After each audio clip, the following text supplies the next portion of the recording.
Hello दोस्तों। चलिए अब आज के लेक्चर में हम पढ़ेंगे डाइजेस्टिव ग्लैंड के बारे में। और आपने 3 लेक्चर देख लिया होगा। अगर आपको वीडियो अच्छा लग रहा है, समझ में आ रहा है, तो चैनल को सब्सक्राइब कर लें ताकि आपको आगे इस तरह के अपडेट मिलते रहें, इस तरह की नॉलेज मिलती रहे। ठीक है, चलिए डाइजेस्टिव ग्लैंड देखते हैं। The digestive gland associated with alimentary canal including, मैंने पहले ही बताया था कि हमको 3 ग्लैंड इसमें पढ़ने हैं मेनली। ठीक है, तो एक पहला सैलिवरी ग्लैंड होता है, दूसरा लीवर पढ़ना है हमें, और तीसरा पेनक्रियास पढ़ना है। ठीक है, तो 3 ग्लैंड के बारे में हमें पढ़ना है। सैलिवरी ग्लैंड जो होता है mainly produce by 3 pair, saliva जो होता है mainly produce by 3 pair of salivary gland. जो सलाइवा होता है 3 पेयर ऑफ सैलिवरी ग्लैंड से मिलके बनता है। ठीक है, या प्रोड्यूस होता है। और पहला जो है इसमें पैरोटिड है, ये देख लेते हैं। पहला पैरोटिड है जो चिक्स पे पाया जाता है। इसी में इन्फेक्शन होता है वायरस का, आरएनए वायरस का, पैरामेक्सो वायरस का, जिससे डिसीज़ होती है, मॉम्स बोलते हैं हम। ठीक है, इसमें आरएनए वायरस इन्वॉल्व होता है। चलिए, और दूसरा जो होता है इसमें सब मैक्सिलरी सब मैंडिबुलर होता है। और तीसरा होता है सब लिंगुअल। जो ये सब मैक्सिलरी सब मैंडिबुलर जो होते हैं ये लोअर जॉ पे मिलते हैं, और सब लिंगुअल सबसे छोटे होते हैं, और ये बिलो टंग मिलते हैं। ठीक है, अगर इनका हम स्ट्रक्चर देखें तो कुछ इस तरह से होते हैं। ये स्ट्रक्चर मेनली इसलिए बना रहा हूँ क्योंकि ये ग्लैंड जो होते हैं आउटसाइड होते हैं बकल कैविटी के, और ये सलाइवा को बकल कैविटी में सिक्रेट करते हैं। तो स्ट्रक्चर से शायद आपको थोड़ा समझ में आ जाएगा।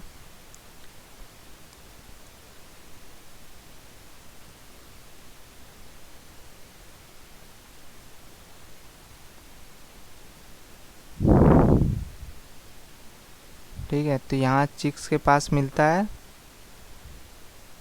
यहाँ पे मिलेगा लिंगुअल सबसे बड़ा, ये सॉरी पैरोटिड मिलेगा जो सबसे बड़ा होता है। ठीक है, अब यहाँ पे लिंगुअल्स मिलते हैं लोअर जॉ के पास, और सॉरी सब मैक्सिलरी सब मैंडिबुलर मिलते हैं लोअर जॉ के पास, और टंग के नीचे सबसे छोटे जो होते हैं सब लिंगुअल मिलते हैं। ठीक है, तो इस तरह से होते हैं इनका अरेंजमेंट। ये होते बकल कैविटी तो इतनी ही है, ये बकल कैविटी के सारे ग्लैंड बाहर में होते हैं, लेकिन इनका सिक्रीशन जो डक के थ्रू बकल कैविटी में आता है हमें। तो इस डायग्राम बनाने का सिर्फ इतना मतलब था कि आप इस चीज़ को समझें। ठीक है, अब देखिए, अब लीवर के बारे में पढ़ते हैं। जो लीवर होता है वो लार्जेस्ट ग्लैंड होता है हमारी बॉडी का, जो जिसका वेट होता है 1.2 to 1.5 kg in adult human, और ये एब्डोमिनल कैविटी में सिचुएट होता है। मैंने इसका वो भी दिखाया था, आपने कहा इसका ये स्टमक नहीं मिलता एब्डोमिनल कैविटी में, upper right portion of abdominal cavity मिलता है ये, क्योंकि upper left portion of abdominal cavity में स्टमक मिलता है। ठीक है, इसमें भी दिख रहे हो आपके लीवर 2 लोब से मिलकर बना होता है। ठीक है, चलिए ठीक।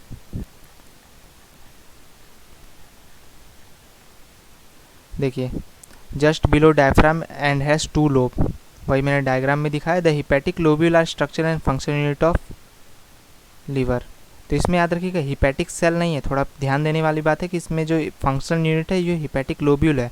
जनरली जो स्ट्रक्चर एंड फंक्शन यूनिट होती है वो सेल होती है, पर hepatic lobule are structure and function unit of liver. ठीक है, जो कि हिपैटिक सेल से बना होता है, और arrange in form of cord, ये कॉर्ड के फॉर्म में अरेंजमेंट होता है। कुछ हेक्सागोनल स्ट्रक्चर होता है इनका, जिसमें हिपैटिक सेल ऐसे ऐसे अरेंज होती हैं in the form of cord. ठीक है, ये एक एक हिपैटिक सेल है, तो इस तरह का अरेंजमेंट शो करते हैं ये, और इनके ऊपर एक कवरिंग मिलती है जिसको ग्लिसन्स कैप्सूल बोलते हैं। ठीक है,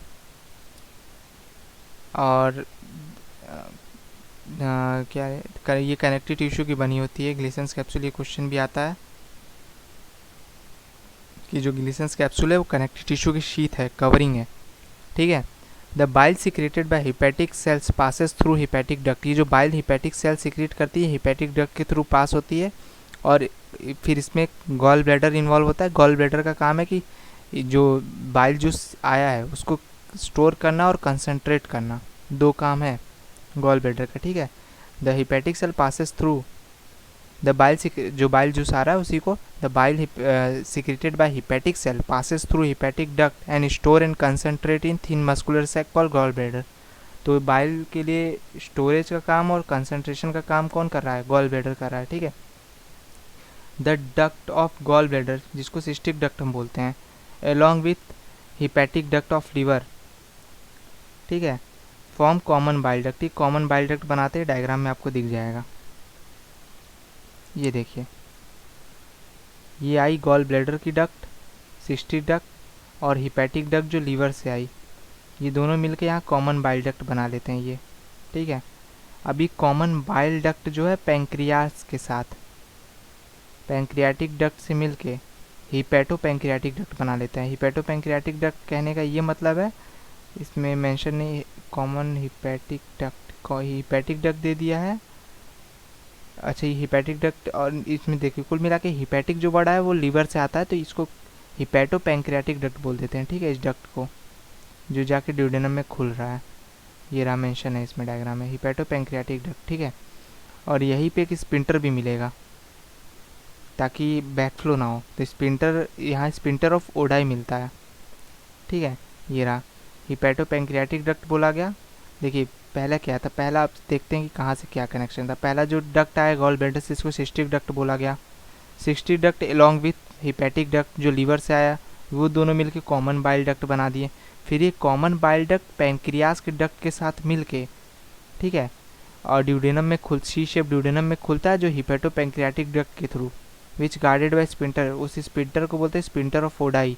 तो यहाँ पे स्पिंटर लगा है, ठीक है, इसी स्पिंटर को बोलेंगे स्पिंटर ऑफ ओडाई,